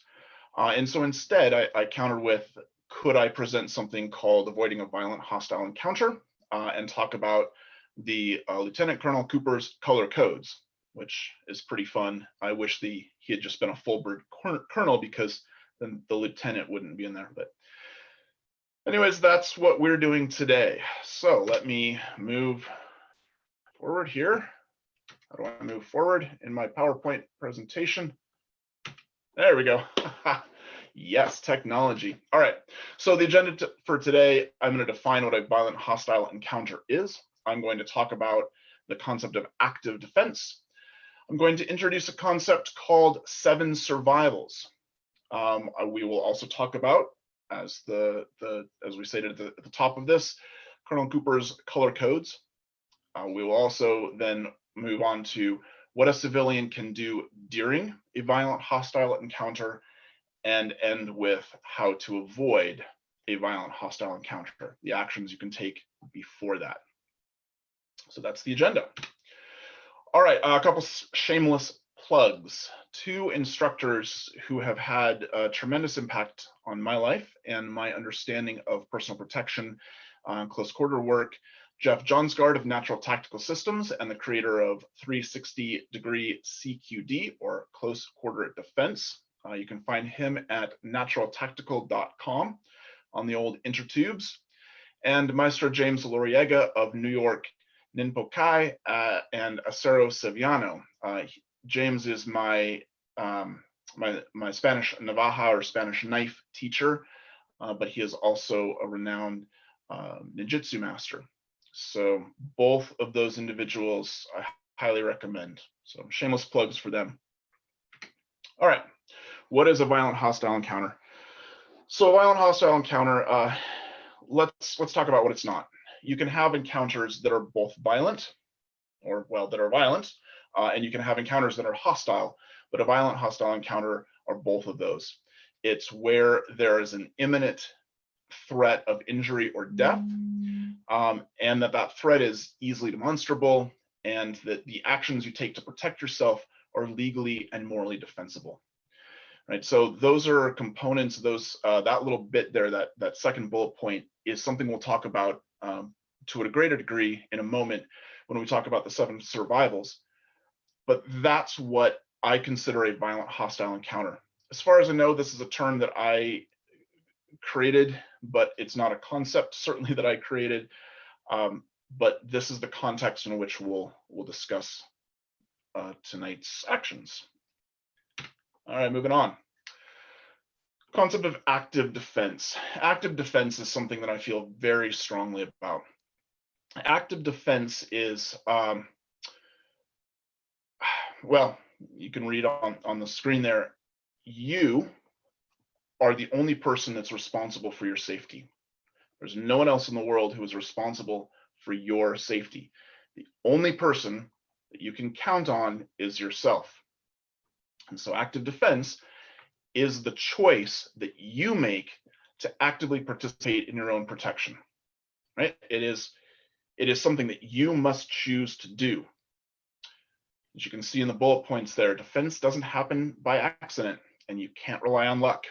Sometimes you get lucky. Sometimes you step off the bus at the right time, or sometimes you turn the right corner, but you can't rely on that.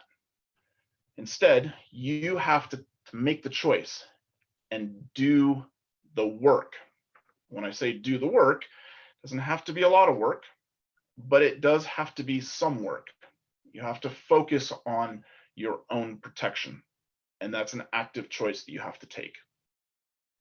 Okay, follow up with a little note here.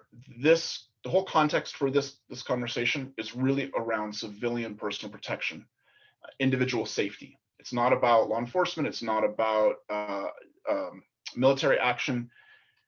This is about civilian personal protection.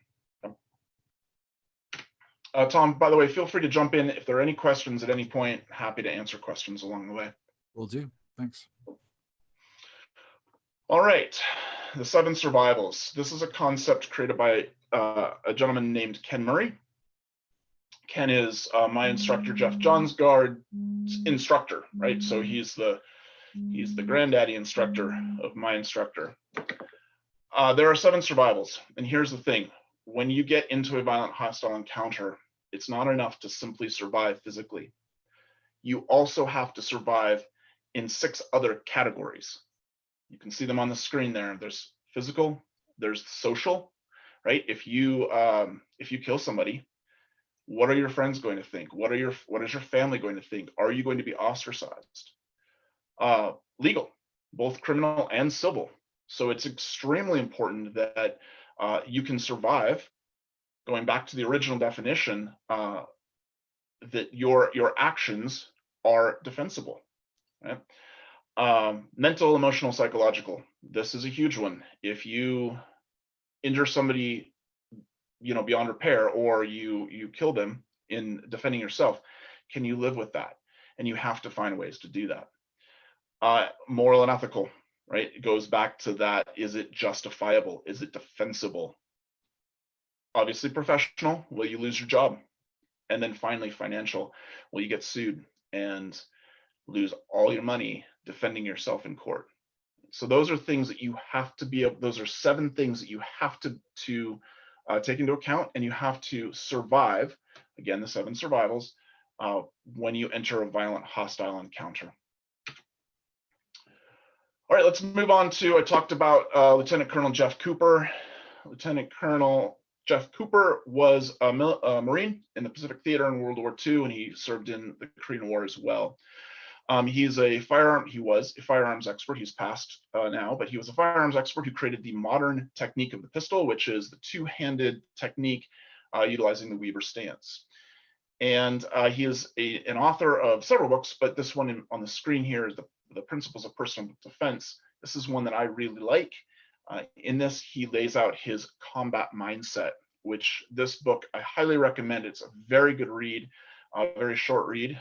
So for those of us who are, we're pugilists, we've been hitting the head a lot, you can digest it pretty easily. So good book. Colonel Cooper created his color code. we'll just walk through them. It's pretty simple. Condition white. Condition white is I'm completely unaware. I'm completely oblivious. I have my head in my phone. I'm walking down the street. I have no idea what's going on around me. I'm completely unprepared mentally for a violent hostile encounter. Yellow. Yellow is the state that you want to be in all the time. It is alert, but relaxed. It's not paranoid. I'm not like looking around all the time, like, oh, somebody's going to jump out and attack me. It's alertness, it's awareness, and we'll talk about that in a moment. But that is the state, to reiterate, that you want to be in all the time. Orange, condition orange. Condition orange is when you have identified a specific threat and you start to form a plan. How are you going to deal with that threat? How are you going to avoid that threat? That's condition orange. Condition red is when you execute that plan, right? And that may be physical defense, that may be finding cover, that might be leaving, that might be picking up the phone and calling somebody, whatever that happens to be, right? That's when you are executing that plan. And then one that we've added, which is black. This is not part of the original color code. This is when you get tunnel vision and you are in that violent hostile encounter, your adrenal stress response takes over and you're laser focused on one thing and completely missing everything else, right? So that is also not a good position to be in. All right, moving on. Okay, I started with what you can do during a violent hostile encounter because I want to talk about why you want to avoid a violent hostile encounter. During a violent hostile encounter, a civilian has 4 options. You can leave, which Colonel Cooper calls golden moment. It's an opportunity to take the path that does not lead to violence. It's a golden moment. You can walk away. And let me tell you, I've had plenty of those in my life where I could have engaged, or I could have just said, hey, you're cool. You're the bigger person. I'm gonna walk away. That's a golden moment, and I took that opportunity. Right? So you can leave. You can talk. There's lots of layers to talk. When we talk about de-escalation, that is one of the ways to achieve a de-escalated conflict, by talking, right? By establishing rapport, by using certain tone of voice, etc. Right? Talking. You can resist. Generally speaking, that is in the form of conflict, fighting, and that may be with a firearm, it may be with a knife, it may be with your fist, it may be with a rock, whatever, right? You can resist, or you can comply or submit. There's a lot of conversation and discussion around, is this a legitimate option? That's a whole topic for another time, and not one we'll get into today, but that is an option that you can take. These are partially taken from my instructor Jeff's instruction in 360-degree CQD.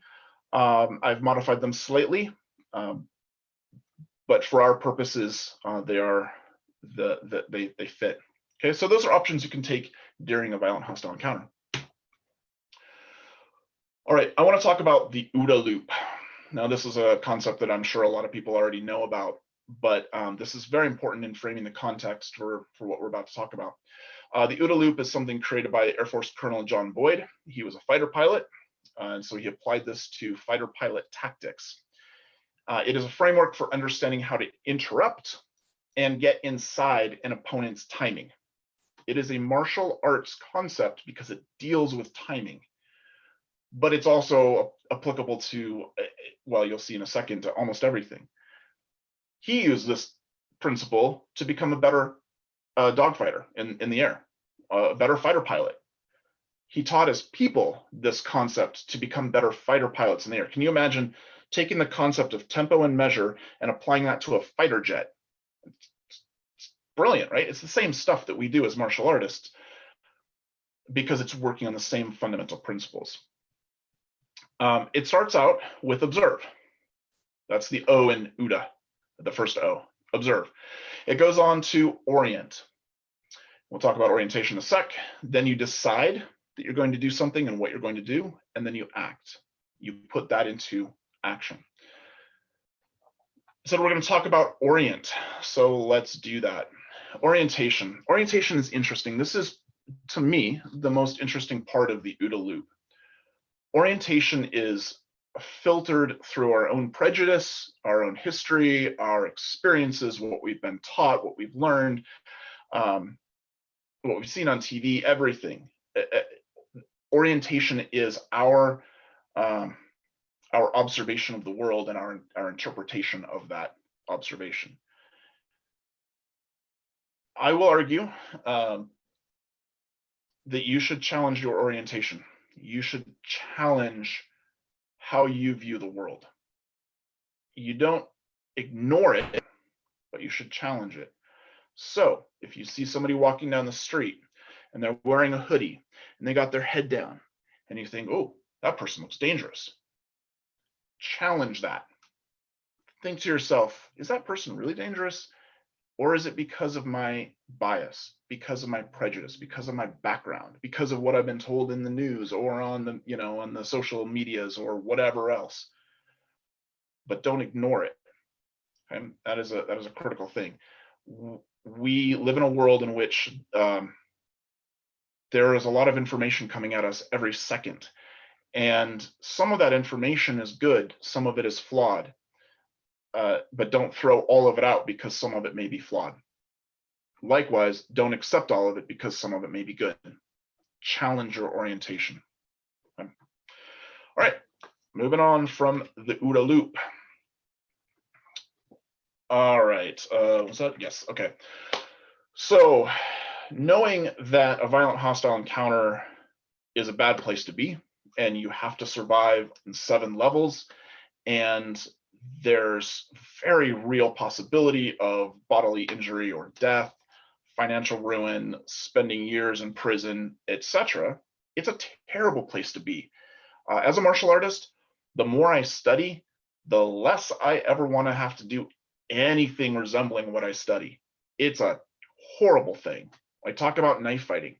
The reality of knife fighting is I'm sticking a blade into, I just happen to have some blades here, into somebody, sticking that into them. That's awful. I mean, that's terrible, right?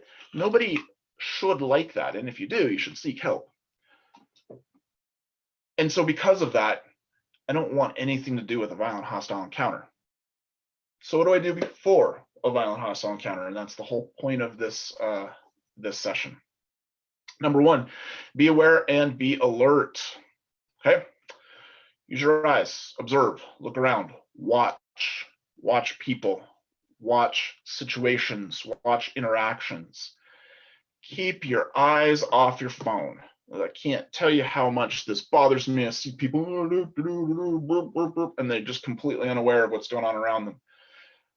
That's horrible, right? If you want to be on your phone, sure, we all do. I like to play games on my phone. Phone, poke, poke, poke, poke. I look around, poke, poke, poke. I look around, poke, poke. Right? Or I keep my phone up here.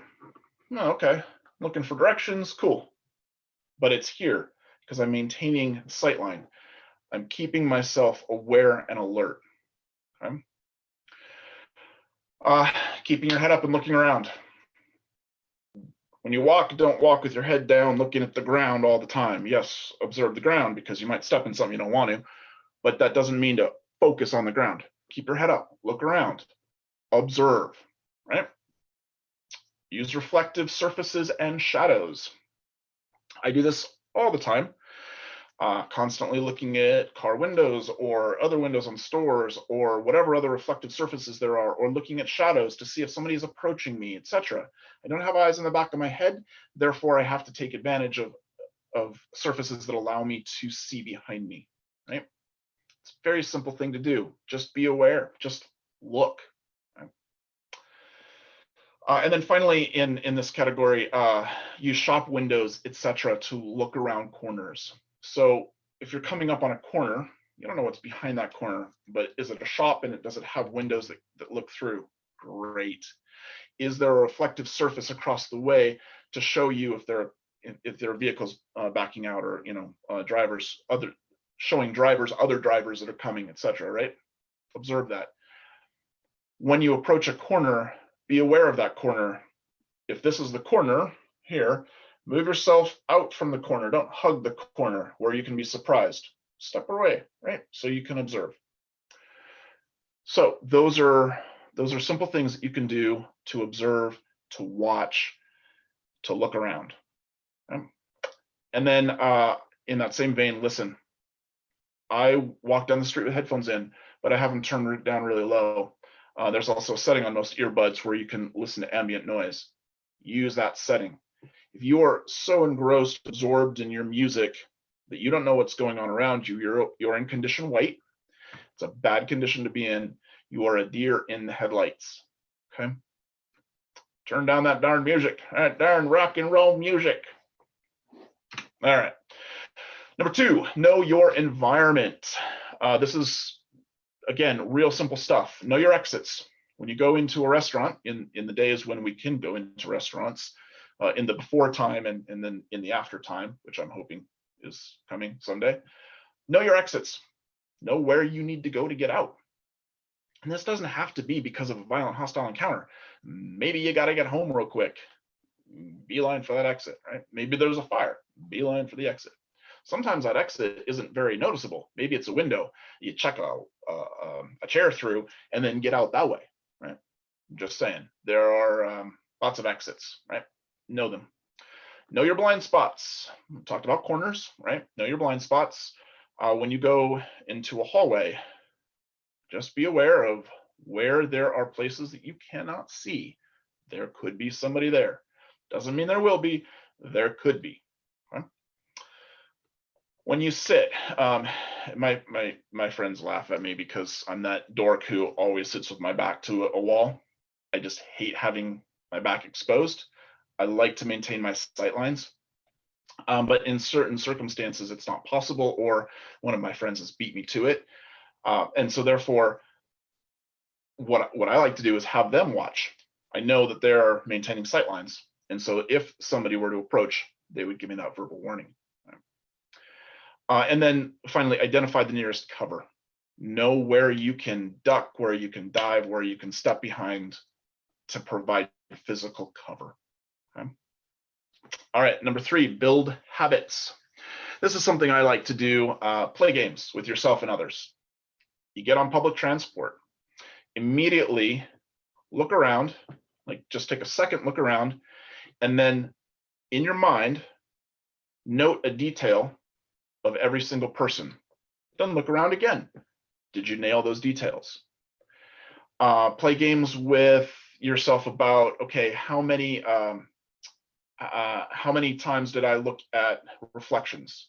Can I quickly observe somebody coming up behind me? It doesn't have to be in a violent hostile encounter, in a grocery store, right? Did I notice that person behind me? Just play little games with yourself. That's a really easy thing to do. Doesn't do much but, train you and eat up some time while you're waiting for the train or the subway or whatever else. And then also discuss this with your friends, with your family, and make plans, right? Just say, look, if I'm sitting at a table and my back is exposed, can you tell me if somebody's coming up? Can we have that? Can there be a verbal cue? Is there a word that you might want to say which will make me stand up and, oh, I got to go to the bathroom or whatever, right? But have a plan and talk with your family and friends about that plan. Number 4, trust your gut. This goes back to the orientation conversation and the OODA loop. Look for behavior that's out of the ordinary. It's going to be obvious. And you have to determine whether or not it's out of the ordinary, out of your ordinary, or truly out of the ordinary. But if something feels wrong, then you got to do something about it. It is up to you to do something about it. And what can you do? Well, number 5, you can take action. The best thing you can do is leave, right? Golden moments. Get out, go home, go to a different bar. Doesn't matter, right? Your ego is much less important than your safety. Okay? You can talk or vocalize. And by vocalize, I mean saying something like, hey, I'm uncomfortable, please back up. You don't have to be a jerk about it. You don't have to be like, get back. Whatever. Just be like, hey, I'm really uncomfortable right now. Please back up. You get other people around. Hey, listen, I'm feeling uncomfortable. This person is in my space. Vocalize, right? Just say something. Or you can also talk to them if you're so inclined, right? Put yourself in a position of advantage. In my flashlight class, I'll talk about carrying the flashlight. And if I'm in a position where I'm uncomfortable, if I'm unfamiliar with the area, if I can't maintain a good sight line or I don't know the environment very well, I will palm my flashlight. It's putting me at a position of advantage, right? Very quick, very easy thing to do. And then finally, formulate a plan. This is condition orange. So you've seen something that makes you go, oh, there's something off about this situation. There's somebody between me and the train, and I need to get home. So I can't like leave. Okay, that's not an option. Or they've just locked the gates. It's the last train out or whatever. I gotta take it. What plan? What are the things I can do? Right? What are the actions that I can take? Formulate that plan. Because in the final stage of the OODA loop, you're going to be executing that plan. You're going to be acting on that plan. That is condition red. All right. So those are some really basic things, some really basic ways that you can avoid a violent hostile encounter, because getting into one is terrible. There are tons more. There are thousands more. There are things like pre-attack cues that you can read about. There are all sorts of different techniques for honing your senses and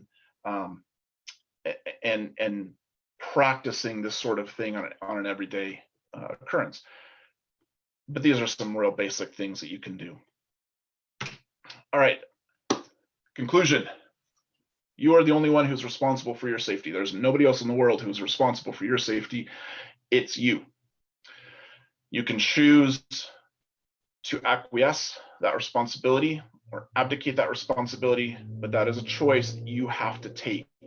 Likewise, choice to accept the responsibility and to do something about it. Training your mind, training your body. Surviving a violent hostile encounter must be done on all 7 levels. It's better to avoid a violent hostile encounter than it is to have to get into an OODA loop during one. Trust me, that time of action and reaction is so small. It's a very short tempo. And so it's better to just avoid that altogether than to get into it. And then practice, right? We talked about this. These are skills that need to be developed. Just practice them every day. Do a little thing, play a little game with yourself. Just do something that helps you practice these skills. And then finally, because I've been called this before, it's not paranoia, right? It's preparation and prevention. Being prepared for a violent hostile encounter, or being prepared, better yet, to avoid a violent hostile encounter, is just smart. It doesn't mean that you think one is going to happen. Well, in the before times, before COVID, I would go down to Seattle, downtown every day. And I never once assumed something was going to happen. But I was prepared if something would, right? Or at least as prepared as I could be. So it's not paranoia, it's prevention and preparation. And with that, I'll open up the floor to questions. Thanks, Tim. So we're a few that popped through, and they kind of dealt with 2 different areas, the mental and the physical. This whole unconscious bias, we don't necessarily know what our biases are. Recommendations for exercises to try to understand your biases that you have, and how to start to break or change them. Yeah, absolutely. As trite as this may sound, I don't know if that's the right word, is obvious. Do some reading on things like, racial bias, gender bias, just biases in general, right? Just attend workshops. There are a ton being offered right now. It's a result of a tragedy, but there's a lot of stuff out there. So yeah, take advantage of that. Go get books, go to the library, read about it, go on the intertubes and, read about that kind of stuff. But anti-bias training is out there. It's readily available, and it's something we should all be focusing on. Cool. Thank you. And the second one was around the physical, right? We all are creatures of habit and pattern, and we all follow patterns. And sometimes recognizing that I follow the same path to my office every single day is the first step in breaking it, right? So recommendations on what people can do to recognize that they actually are pattern-driven people and that they should break those to keep themselves in a more safe state. Yeah. It's funny. I don't actually have a problem with patterns based on this circumstance. I call them ritual, ceremony, right? The way that I go to the office, the way that I prepare my tea, it's all the same. It's a ritual. It's a ceremony. But I'm also not a high-powered executive that needs to be concerned about getting kidnapped, right? I'm not somebody who's really worried about getting jumped on the street because I've been targeted and followed over time, right? Like they've observed me every single day. I'm not that kind of person, right? And most of us aren't. So most of us think about these things in terms of Hollywood movies or whatever, because we see those circumstances, and that's just not reality. Reality is a violent hostile encounter will happen when it's easy for somebody, right? Most of the time it won't be premeditated, right? Or in that capacity. Sure, makes sense. Cool. Thank you. And there was a question about the 7 levels of survival. Again, if you could just recap them for folks who are popping in the chat when you have a chance, that'd be. Yeah, absolutely. Let me share again because it's easier to look than it is. Oops. I actually have to click the share button. Technology. I tell you, it's supposed to read my mind. 7 survivals. These. So physical, obviously, right? We want to avoid physical harm. Social. This is how your friends and family will view you and treat you if you've had to do something to protect yourself. Legal, criminal and civil. Criminal, obviously, but civil is almost as devastating, I would say, almost, because that will ruin you financially. Mental, emotional, and psychological. There are whole books written about this. Highly recommend them. Go on the Amazons and look for, surviving an encounter emotionally and surviving an encounter, whatever, right? There's tons of material out there. Moral and ethical. It has to be defensible. Did somebody walk up to me and say, hey, you're a piece of crap, and I pulled out my firearm and I killed them? That is not morally or ethically defensible. It's not legally defensible. It's just wrong, right? Then obviously professional. Will I lose my job if I do something? And then finally financial. Right? How much money will I have to spend to defend myself? And those are all things that, when you study things like firearms and knife, you absolutely have to take into account. You have to be you have to be as versed in the law as those people who will put you on the stand and vilify you for your actions. And it's unfortunate, a lot of the concealed carry classes that don't put enough emphasis on what's legal and what's not, what's responsible and what's not, and it should, right? Yep, I completely agree. Not to get into firearms, I believe that firearms are important as a modern martial artist. Whether or not you carry or not is nobody's business but your own. But as a modern martial artist, if I say, yeah, I'm a martial artist, I should know how to use a firearm. And I should know how to use it in the right martial context, meaning tempo, measure, proportion, with that mindset, etc. Right? And truly, one of the best instructors I've ever seen, have ever met, have ever taken classes from, who talks about all of this stuff. I mean, I got 7 survivals from my instructor, Jeff Johnsgaard, Natural Tactical Systems again. He is fantastic, and he talks about this stuff.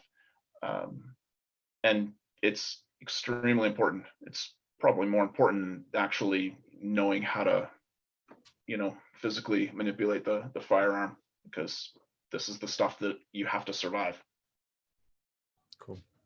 Thank you, sir. Appreciate that. There was the last question. I think you just covered most around, recommendations for if someone should carry a weapon or not, whether that's a knife or an improvised weapon or a firearm, right? And what your recommendations might be there.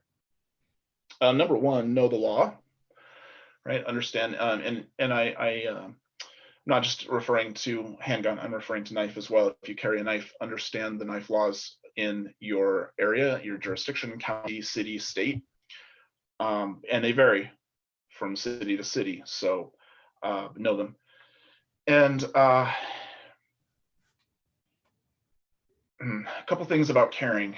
If you carry, well, first of all, go through all the preparation, take the classes, work with people who are actually, going to teach you the real stuff behind carrying, like we talked about.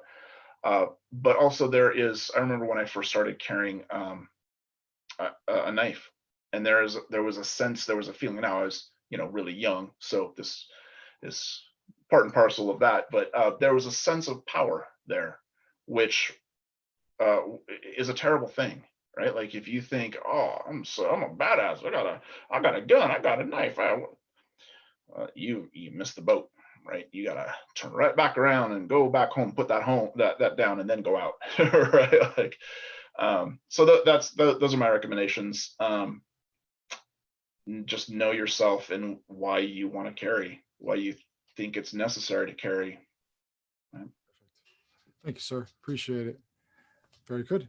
This is good. I'll do a quick recap of tomorrow, but thank you so much for coming back on and teaching again. So it's awesome stuff. Thank you. I really appreciate you having me back. All right. Good deal. All right. Talk to you in a bit. Yep. Thanks. All right. Thank you for everybody that's been with us. It's been awesome. Another great night. Let me go through a little bit of what we can expect tomorrow.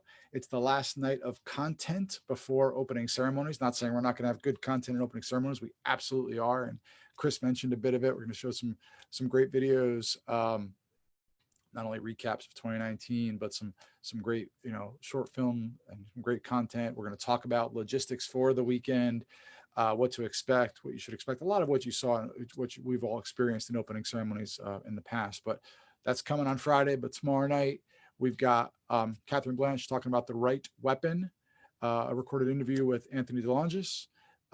David Laudenschlager is going to join us from TSL and talk about their championship fight, do a fight analysis for us. Chris Nelson is going to come in and do our last of the CombatCon leadership team interviews. And then we're going to close the night with a footwork and movement exercises from Phil Swift. So another good night. I'm really looking forward to it as well. Thank you for everyone that presented tonight, that's presented earlier this week, that have here viewed us tonight, and all the questions you've asked and presented out. If you have any other questions or concerns or comments, please post them in the chat. Reach out if you'd like to, happily direct it. I'll pull whatever troops we need together to get answers for you. Again, my name is Tom Amoroso, and it's been my pleasure to be here with you guys every night and to continue that through the rest of this week. So thank you all very much for tuning in. Remember, this will be posted up to the Facebook page probably in the next few minutes after we close out, and you can watch it to your heart's content. And I will put it up in our YouTube channel shortly, probably again after this weekend's virtual events. So thanks, everyone. Appreciate it. Have a great night, and we'll talk again tomorrow.